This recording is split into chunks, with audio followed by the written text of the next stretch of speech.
Bueno, si alguien tiene una pastillita de guanola, se lo agradecería. Y si no, algo que pueda calmar el picor de garganta. ¿Tú tienes, nena? No. Ay, mi niña, qué bien. Gracias. Gracias, Rosana. Qué bien. Vamos a buscar en el Evangelio de San Juan, capítulo 1.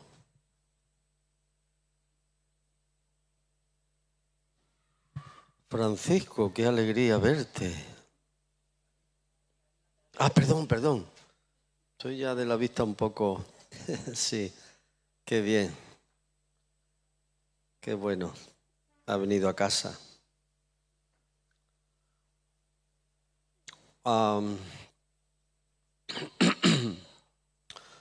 Quizás si tuviera que titular este mensaje lo titularía El valor de la experiencia.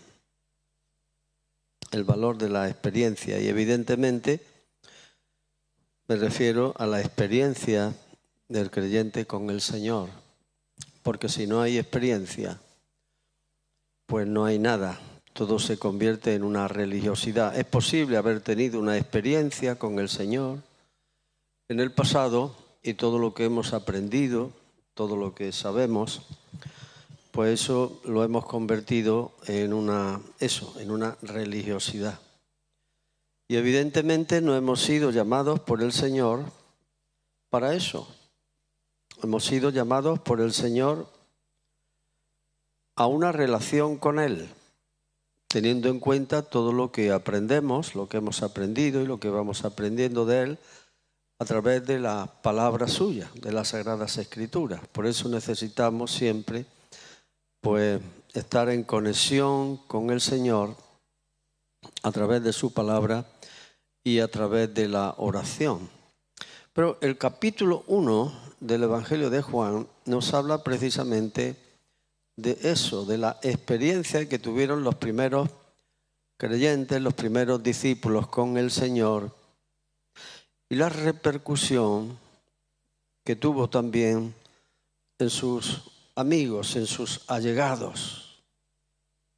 Y esto nos sirve a nosotros como ejemplo, nos sirve como paradigma al cual nosotros tenemos que mirar. No es el único capítulo, el único pasaje que podemos ver, el único texto, sino que luego podemos ir al libro de los Hechos y ver que se continúa la enseñanza del capítulo 1 de San Juan, se continúa después a través de la recién fundada Iglesia por el Señor Jesús. Entonces, en el primer versículo dice: en el principio era el Verbo, y el Verbo era con Dios, y el Verbo era Dios. Evidentemente se está refiriendo al Señor Jesús. El Señor Jesús, pero en su preexistencia como el eterno Hijo de Dios. El eterno Hijo de Dios, viviendo desde la eternidad juntamente con el Padre. En el principio era el Verbo, o sea, era, no llegó a ser, como dicen los llamados testigos de Jehová, ¿no? Sino que era. Y él, el Verbo era con Dios, y en el griego no dice y el Verbo era Dios, sino y Dios era el Verbo. O sea, que pone énfasis precisamente en su divinidad. El versículo 3 lo presenta como creador, en tanto que es Dios, pues el creador de todas las cosas, y sin Él nada de lo que ha sido hecho fue hecho. No solamente es el creador, sino que Él es también la vida. Después, posteriormente, diría a sus discípulos: yo soy el camino, la verdad y la vida. También dirá: yo soy la luz del mundo, el que me sigue no andará en tinieblas, sino que tendrá la luz de la vida. Y luego dice una cosa muy importante, versículo 14. Y aquel Verbo que era Dios, o Dios que era el Verbo, se hizo carne y habitó entre nosotros. Y podría haberlo contado de otra manera el autor, San Juan, pero lo dijo de esta manera. Y vimos su gloria. Qué experiencia, ¿verdad? Y vimos su gloria. Gloria como del unigénito del Padre, lleno de gracia y de verdad. Eso es lo que pudo captar Juan y lo que pudieron captar los demás discípulos, porque él habla en plural. Vimos su gloria. Gloria como del unigénito del Padre, lleno de gracia y de verdad. Y después hace otra declaración. Es decir, que entre medias pues se va describiendo todo lo que tiene relación con esto, pero nos interesa sobre todo estas grandes declaraciones. Y después dice, en el versículo 18, a Dios nadie le vio jamás. El unigénito Hijo que está en el seno del Padre, Él le ha dado a conocer. Y esta es otra gran declaración, ¿no? Juan dice, a Dios nadie le vio jamás. Lo que vieron los antiguos profetas, aquellas teofanías, cuando Dios aparecía de alguna manera, de formas especiales a los antiguos, era algún aspecto de su gloria. Porque, como dice en algún sitio, no hay hombre que me vea y que después viva. A Dios no se le puede ver, pero se le puede conocer a partir de la venida del Verbo de Dios que se hizo carne a través de Él, por sus palabras, por lo que Él dio a conocer, por sus gestos, por sus actitudes, por su actitud frente al mundo, a unos y a otros. Todo en Él era la revelación de Dios. No es que Él nos trajo la luz, sino que Él mismo era la luz. Por eso dijo, yo soy la luz del mundo. Y el que me sigue no andará en tinieblas, sino que tendrá la luz de la vida. Entonces, así empieza el Evangelio de San Juan con esta presentación y estas declaraciones que tenemos que tenerlas muy en cuenta y después ir interpretándolas a la luz de lo que se nos da a conocer en todo el Nuevo Testamento. No solamente en este Evangelio, sino en los demás, en los otros 3 evangelios, sino también en el libro de los Hechos y sobre todo en las epístolas, donde hay una explicación del Evangelio, donde se enseña. En Hechos se predica, en los evangelios se presenta y también se predica, lógicamente, ¿no? En los Hechos se predica y en las epístolas se explica, se enseña y se explica. Entonces, mientras que Juan ha ido al principio y no del nacimiento físico de Jesús, como empiezan Lucas y como empieza el Evangelio de San Mateo, él va mucho más allá a la preexistencia. Y ahora, pues, a partir del versículo 19, aparece un profeta del cual se hablaba en el Antiguo Testamento, que es Juan el Bautista. De Juan el Bautista se habla en el Antiguo Testamento, en Isaías, pero también se habla, Isaías 40, versículo 3, y también se habla en Malaquías, mi mensajero que irá delante de mí y tal, ¿no? Y él lo menciona precisamente. Bueno, pues él aparece y de él diría el Señor Jesús que era el mayor de todos los profetas. Mira que ha habido grandes profetas, Moisés, Isaías, Ezequiel, Jeremías y otros también importantes, ¿no? Pero los más sobresalientes. Pues dijo Jesús, este es el mayor de todos los profetas. ¿Cuál sería la razón? Pues la razón es que él sería el que anunciaría la venida del Mesías, del Verbo encarnado. Y eso era lo que le hizo más grande que todos los demás profetas.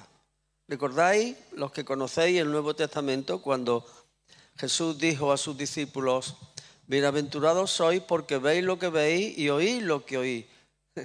Porque os digo que muchos reyes y sacerdotes y profetas quisieron ver lo que vosotros veis y no lo vieron ni lo oyeron. Por eso sois bienaventurados. Y cuando él dijo que Salomón, que era grande, dice, he aquí más que Salomón.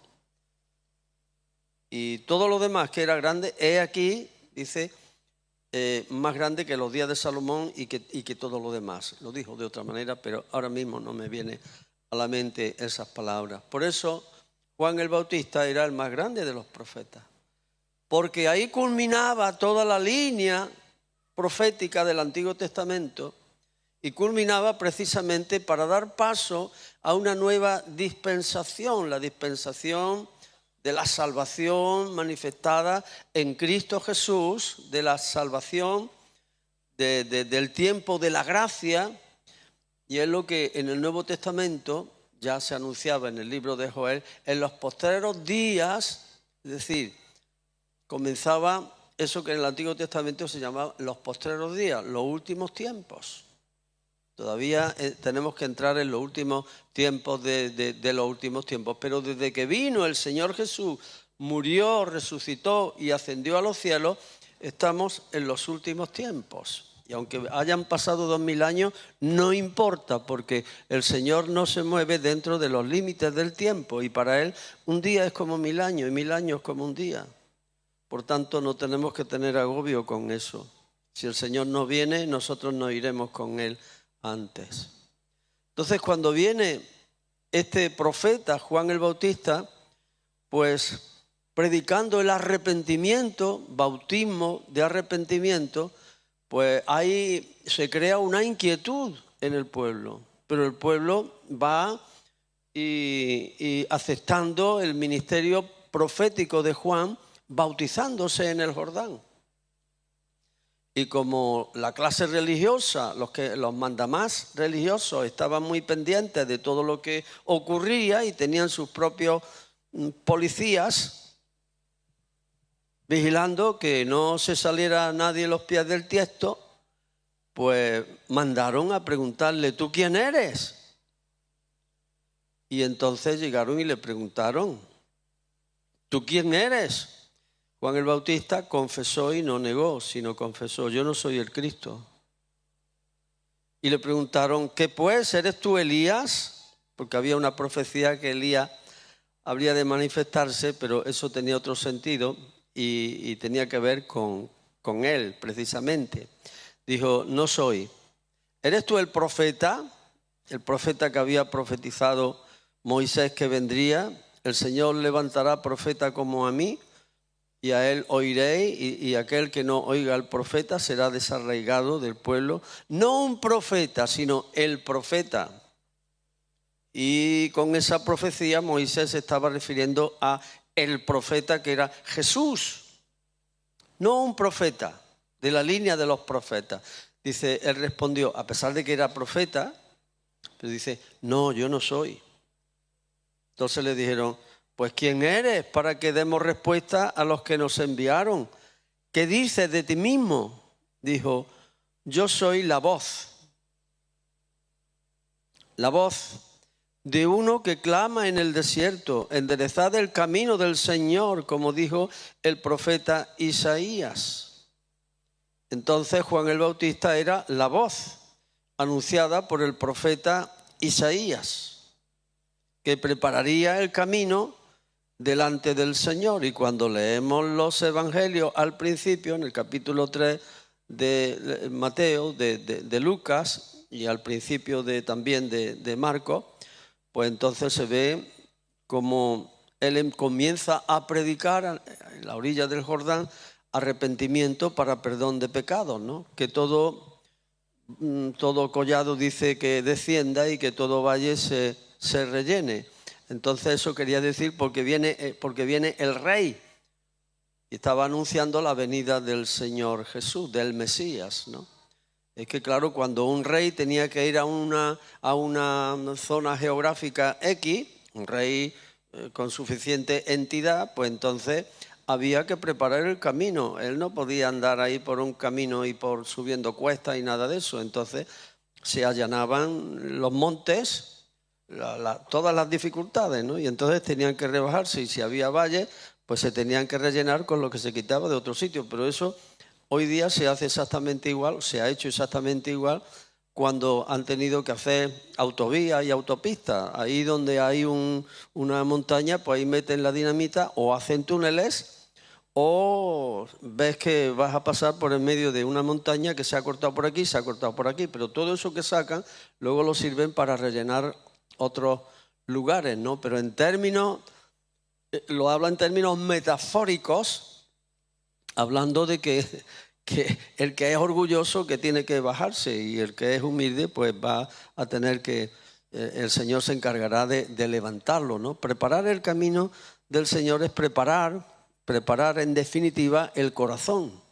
Tenían que preparar el corazón para recibir al Mesías. Y una forma de expresar que ese corazón deseaba ser cambiado, transformado, y que había arrepentimiento era bautizarse en el río Jordán. Y Juan el Bautista les bautizaba. Y cuando algunos empezaron a tener cierto temor porque era profeta y tal, algunos religiosos iban y él decía: hipócrita generación de víboras, ¿quién os enseñó a huir de la ira venidera? Porque con Dios no valen engaños. O estás con el Señor o no estás con el Señor. O nos movemos de una manera sincera delante del Señor y nuestro arrepentimiento es sincero, nuestra búsqueda es sincera, o no hagamos como que estamos buscándole, pero no estamos siendo sinceros. No hagamos como que nos interesan las cosas del Señor cuando en realidad buscamos nuestros propios intereses particulares.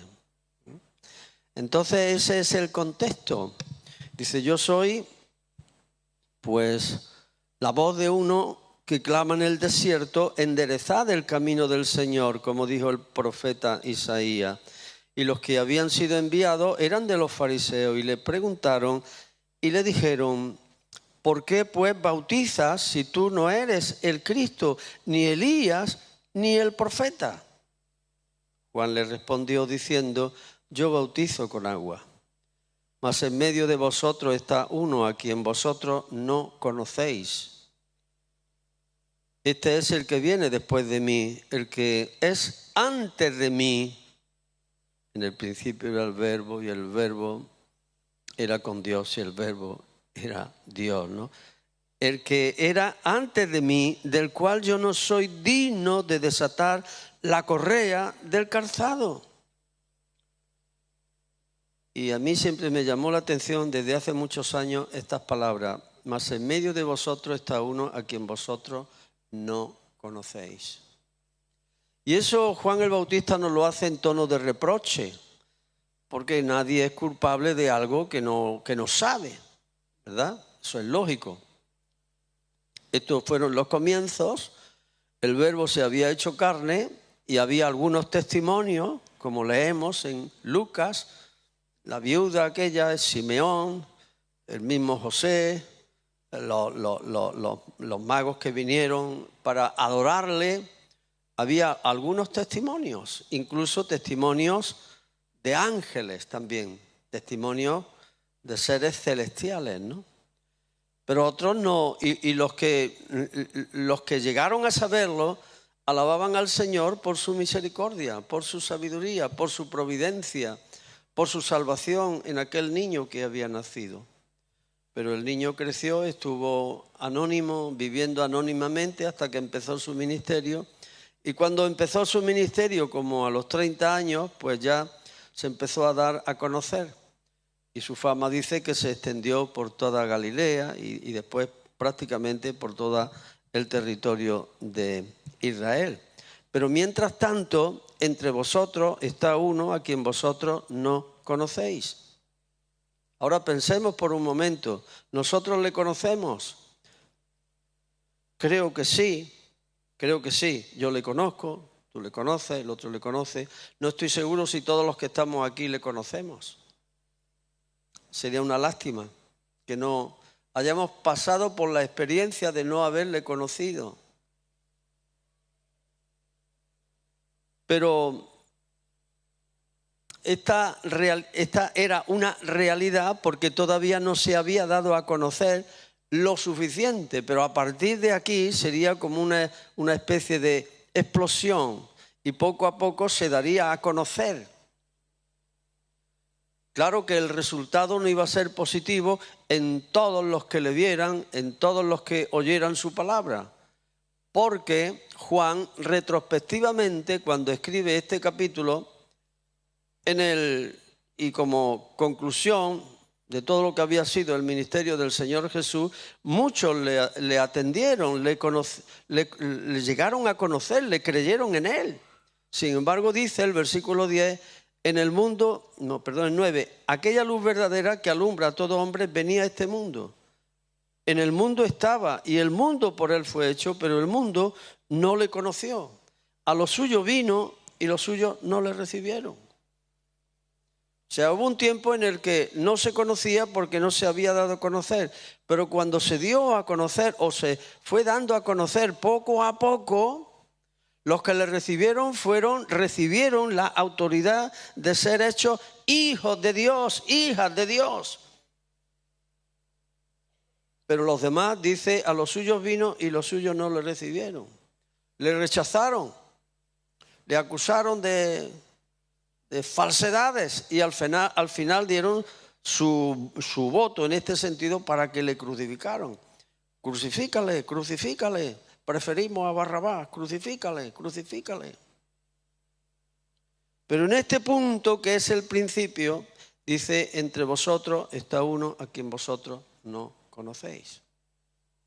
Y pienso en nuestra sociedad cordobesa, y pienso en nuestra provincia, y pienso en nuestra España, ahora que pronto llegará el día en el que oraremos por España como hacemos, hombre, de forma a nivel nacional una vez al año, ¿verdad? Pero que muchos estamos orando por España y llevamos muchos años, ¿no? Porque es un país muy religioso, ya cada vez menos. Un país muy religioso, durante siglos. Y en décadas pasadas yo oía que para ser buen español hay que ser católico. Si no se es católico, no se es buen español. Y sabemos de las imposiciones de la institución, de esa institución precisamente, las imposiciones para mantener bajo su cobertura y los límites de su redil a cada uno de los ciudadanos que, como ya sabemos, todos los que nacían tenían que ser bautizados, y el que no, no se ha bautizado. Y todo el mundo le señalaba, porque en sociedades cerradas, con una cultura ya muy fuerte de siglos, cualquiera que saca a los pies del plato, no, esto ha pasado en esta cultura, ha pasado y pasa en las culturas islámicas, y ha pasado también en parte en algunos, pero en la medida que los países son democráticos, son libres y hay un respeto por lo que piensa cada uno, pues nadie se asombra y nadie critica y nadie se mete con el que es diferente. Yo recuerdo cuando se decía que España era la reserva espiritual de Occidente, pero cuando se quitan los muros de las dictaduras religiosas y políticas, pues se ve que mucho de lo que había, la mayor parte de lo que había, era religiosidad, costumbres, tradiciones impuestas a lo largo de los siglos. Y esto habría que tratarlo aparte, ¿no? Pero lo concluyo diciendo que a último de los 70, creo más o menos por aquel tiempo, que se había hecho un estudio y se determinó que España era campo de misión. Y no precisamente por cristianos evangélicos se había hecho ese estudio. Entonces pienso que podemos decir lo mismo que dijo Juan el Bautista aquí y ahora de nuestros conciudadanos. Entre vosotros hay uno que, aunque se ha mencionado muchas veces y aparentemente se conoce, no se conoce. Lo que se conoce son tradiciones. Lo que se conoce son prácticas religiosas, pero que no tienen nada que ver con un conocimiento personal de Jesús, del Cristo vivo, el Cristo del Dios viviente, el Hijo del Dios viviente. Y con eso tenemos que contar, pero tenemos que empezar primeramente por nosotros mismos. ¿Le conocemos? Hemos tenido una experiencia real con Él en la medida que nos hemos entregado a Él, reconociendo que somos pecadores, que hemos recibido el perdón de nuestros pecados de parte de Dios por medio de Él, a quien Dios ha instituido como el único y suficiente mediador entre Él y nosotros, porque hay un solo Dios y un solo mediador entre Dios y nosotros. Y hemos llegado a experimentar el perdón de nuestros pecados, la paz en nuestra alma, porque cuando yo era un joven, con 15, con 16 y hasta los 22 años que yo conocí al Señor, yo tenía un permanente sentimiento de culpa. Y no era una culpa ficticia, era una culpa real, porque necesitaba al Dios vivo y verdadero, y aunque me crié y estaba incluso dentro y practicaba la religión de entonces y de todo y de la mayoría, pues yo no tenía paz hasta que conocí al Señor. Hasta alguien me presentó al Señor de manera muy sencilla. El que bebiere de este agua, le dijo el Señor a la mujer samaritana, volverá a tener sed. Pero el que bebiere del agua que yo le daré no tendrá sed jamás, sino que el agua que yo le daré será en él una fuente de agua que salte para vida eterna. Y yo sabía esas palabras, las conocía porque las había leído, porque tenía mi Biblia desde los 15 años, pero no creían que eran para mí. Y cuando leía: el que oye mi palabra y cree al que me envió tiene vida eterna y no vendrá a condenación, mas ha pasado de muerte a vida, tampoco creía que esas palabras eran para mí.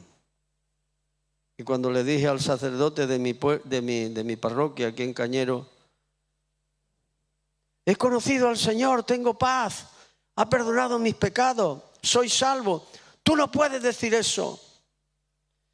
Eso podremos decirlo cuando el Señor lo decida en el día del juicio. Mientras tanto, decir eso es ser un soberbio. Era muy buena persona, pero no conocía al Señor. Yo le decía: mire lo que dice aquí. El que oye mi palabra y cree al que me envió, tiene. Don fulanito, tiempo del verbo es presente, tiene. No dice tendrá, pero no había manera. Entonces tenemos que seguir diciendo, como dijo Juan el Bautista: mas en medio de vosotros está uno a quien vosotros no conocéis. Y sería una lástima tener que decir en esta mañana: entre vosotros hay uno a quien vosotros no conocéis, o algunos no conocéis. Y por eso te animo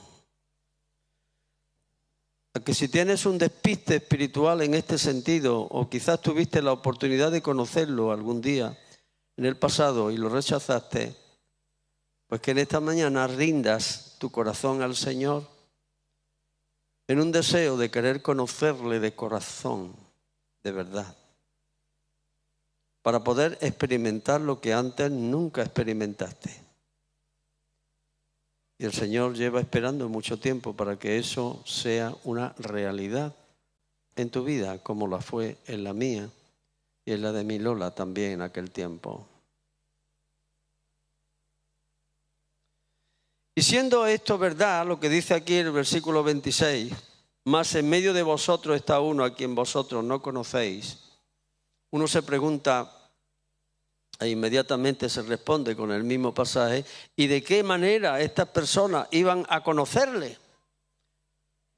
Ellos mismos podrían haberle preguntado, ¿y cómo podemos conocer? ¿Quién es ese y cómo podemos conocerlo?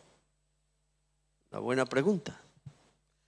Y a partir de ahí, pues entonces vemos que la respuesta que nos da el autor el escritor, San Juan, evangelista, el discípulo amado, es que iba a ser por medio de la predicación y del testimonio personal. Paco Madueño. La predicación y el testimonio personal.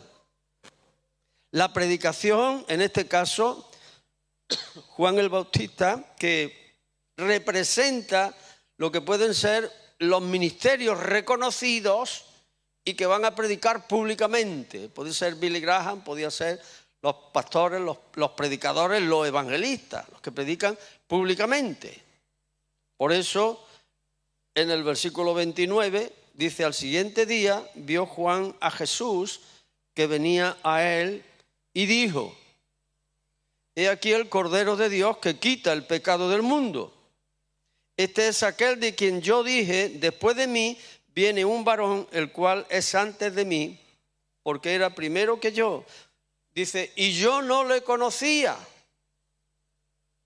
Él proféticamente había dicho, entre vosotros hay uno a quien vosotros no conocéis. Él lo sabía, pero todavía él no sabía, no podía determinar. Dice, más para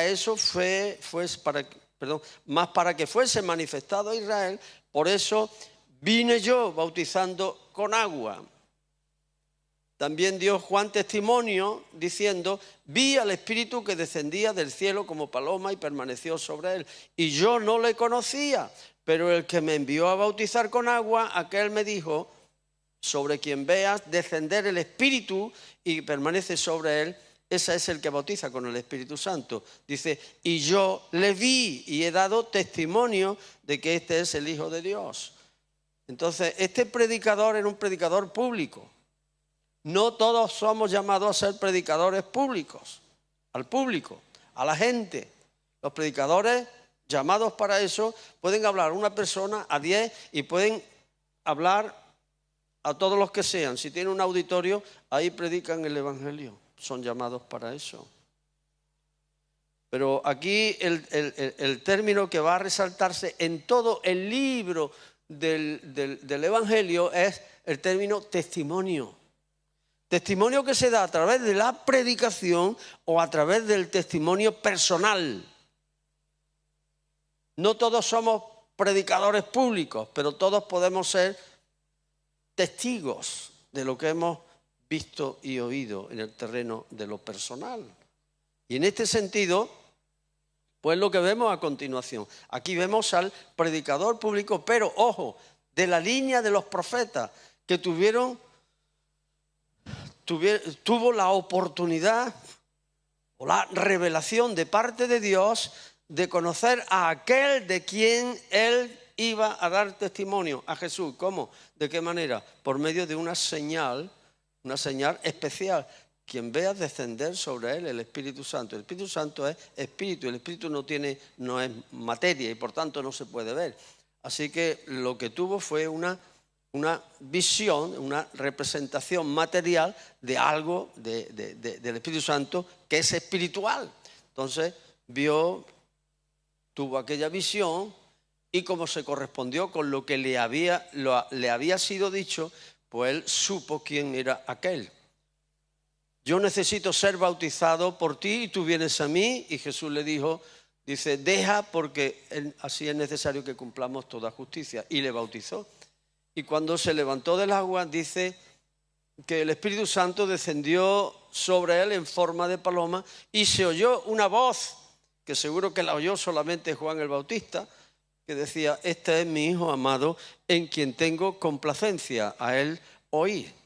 Y esa experiencia le revolucionó, de tal manera que él supo quién era aquel porque le había sido revelado. Y a partir de ahí, él no pudo callarse, él tuvo que dar testimonio. He aquí el Cordero de Dios que quita el pecado del mundo. Y su declaración iba mucho más allá de lo que él podía entender que una persona podía realizar. Al declararle como Cordero de Dios, él estaba revelando que Jesús iba a ocupar el lugar nuestro como sustituto, como si fuera un cordero hablando metafóricamente, para llevar sobre sí el pecado de todos nosotros, de toda la humanidad. Entonces nos quedamos con primero el versículo 34. Y yo le vi y he dado testimonio. Y he dado testimonio. Si le ves, si lo experimentas, si lo conoces, tienes que dar testimonio. Tenemos que dar testimonio. Si no lo vemos, si no lo experimentamos, si no llegamos a conocerlo, muti. El predicador siempre que tiene la oportunidad predica. Versículo 35. El siguiente día otra vez estaba Juan y 2 de sus discípulos. Aquí no tenía una multitud, aquí tenía 2 de los discípulos de Juan.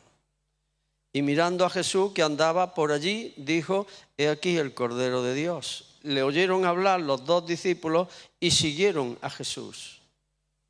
Bueno, vamos a ver quién es este de quien habla nuestro maestro Juan el Bautista. Quien habían sido ellos mismos bautizados y de quien habían oído esta experiencia que había tenido Juan el Bautista.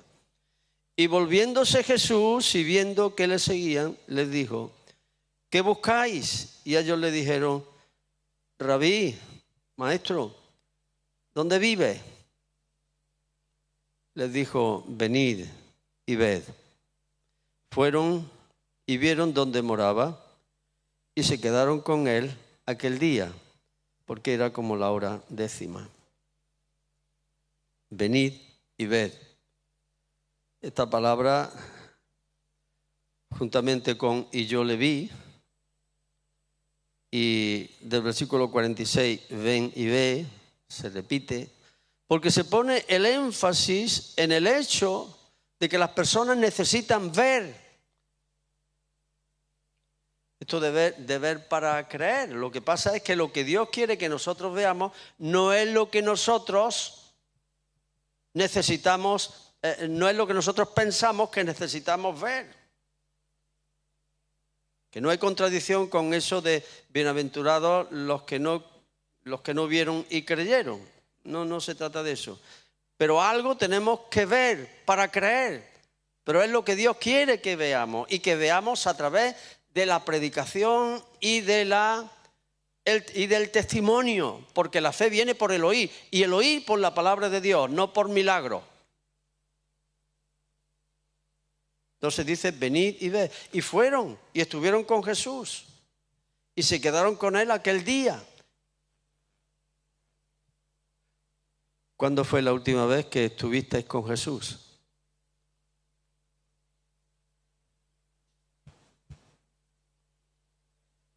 Pero fíjate lo que sucede.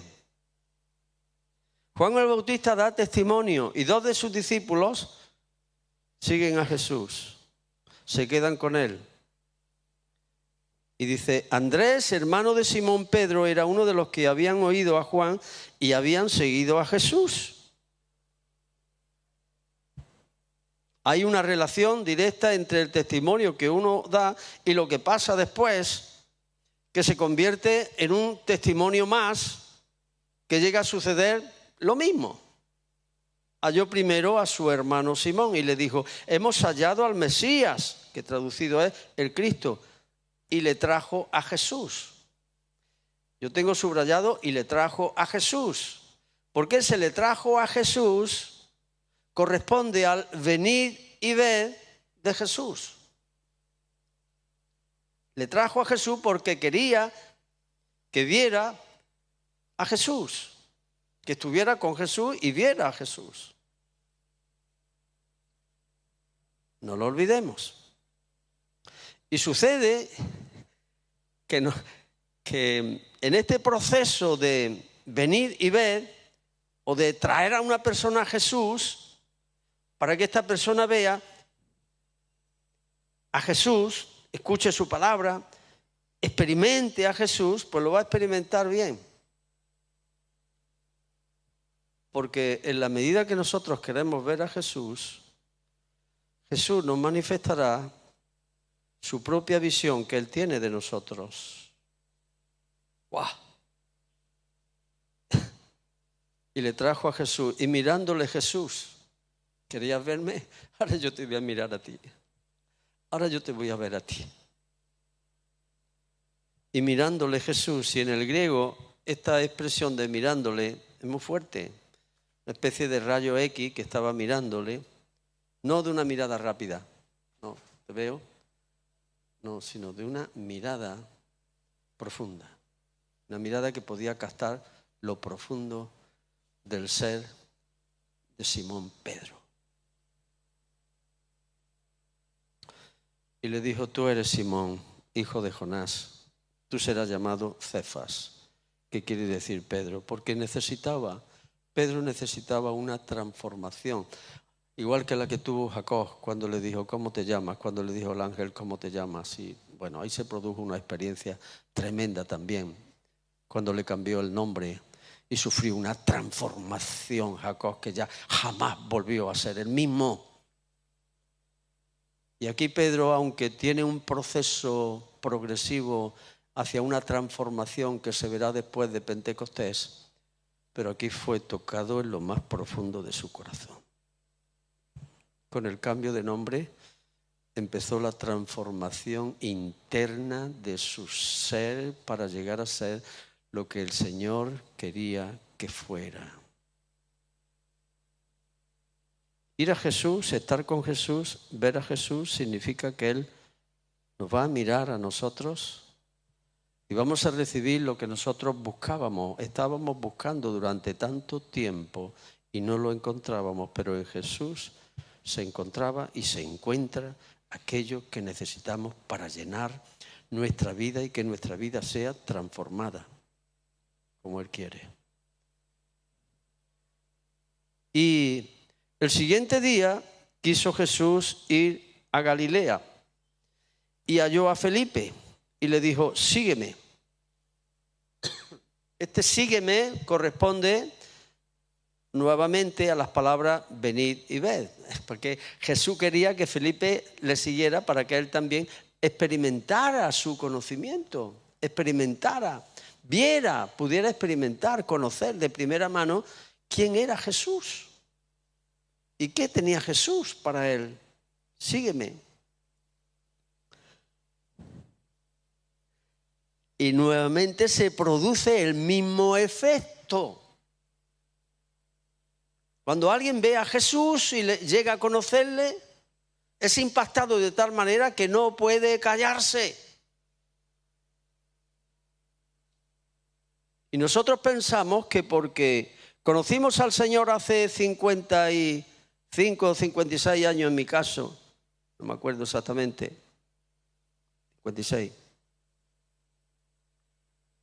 que porque ocurrió aquello y se dieron estas circunstancias semejantes, que podemos vivir del recuerdo, que podemos vivir del pasado. Y no nos damos cuenta de que nuestra relación con el Señor debe ser continua y permanente para que Él siga efectuando una transformación en nuestra vida y se revitalice nuestra relación con Él y la capacidad de testificar a otros. Si yo me doy cuenta que es cierto en mí mismo. Así que Felipe halló a Natanael y le dijo, hemos hallado a aquel de quien escribió Moisés en la ley, así como los profetas, a Jesús, el hijo de José de Nazaret. Natanael le dijo, ¿de Nazaret puede salir algo bueno?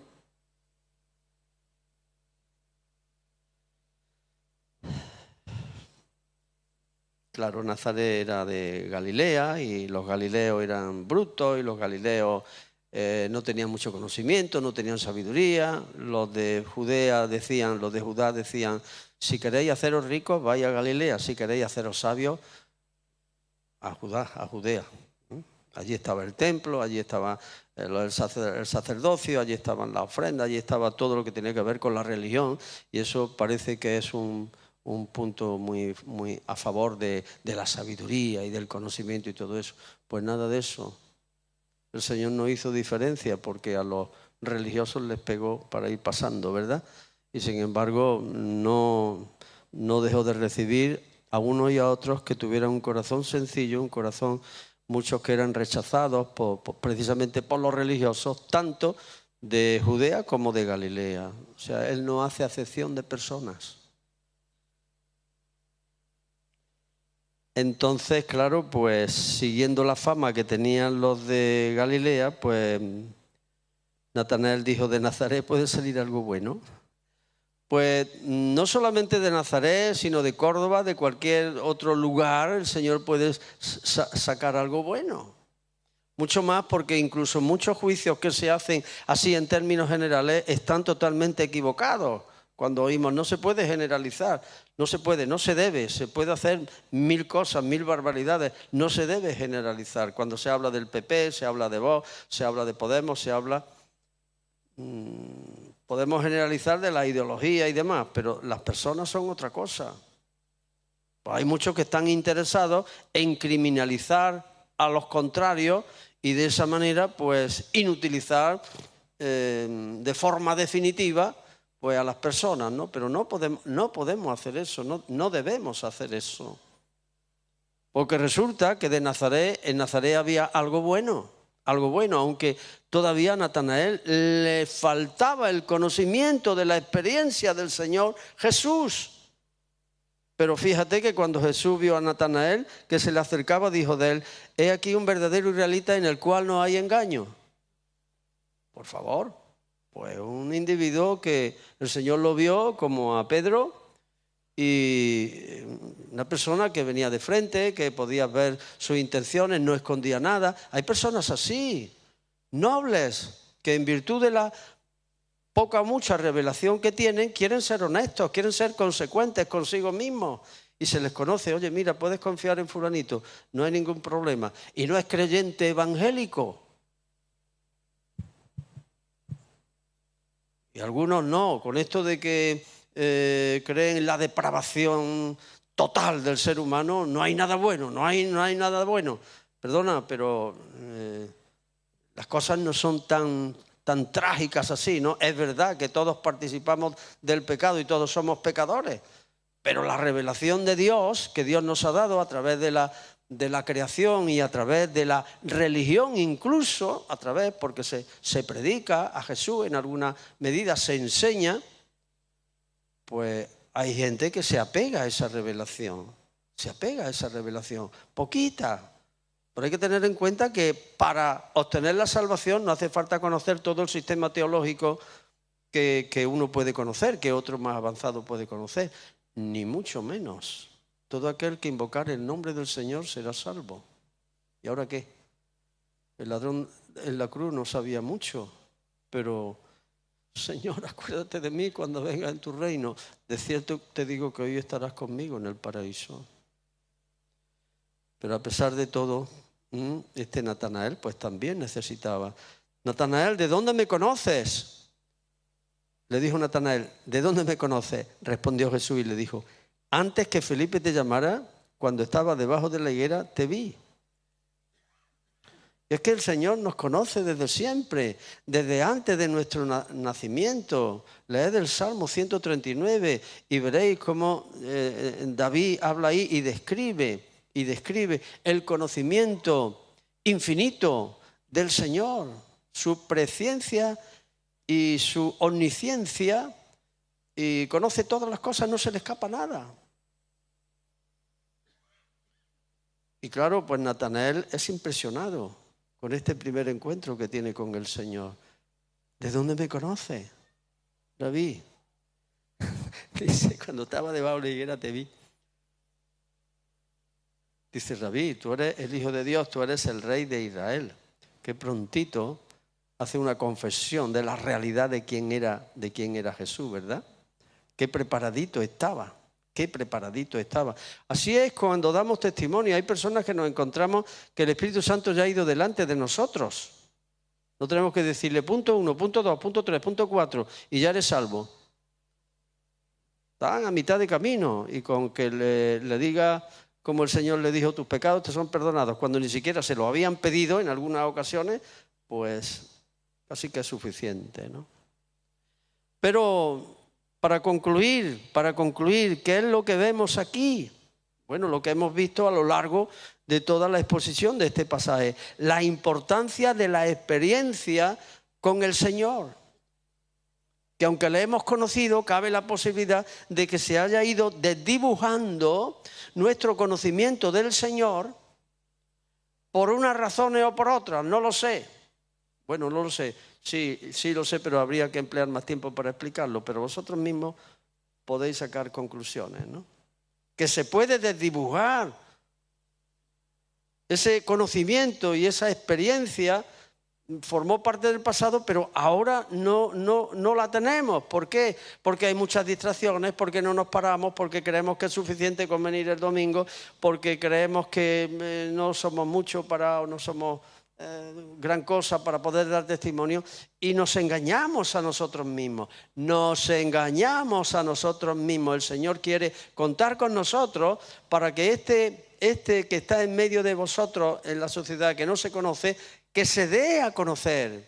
¿A través de qué? De la predicación, predicadores, y del testimonio de todos los creyentes. Así. Por tanto, es necesario volver al principio para renovar nuestro encuentro con el Señor, nuestra experiencia con el Señor. Y en la medida que somos tocados por el Señor, en esa medida podemos también tocar a otros.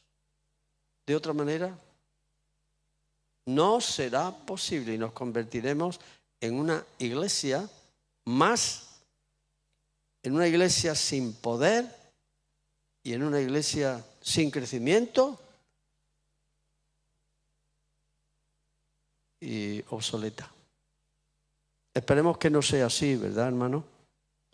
Vamos a dar un momento de reflexión, hermanos, porque esto también puede ser el momento en el cual alguien puede experimentar un toque de parte del Señor, un toque especial, y que sea el inicio de una renovación de su propia experiencia con el Señor. Amén.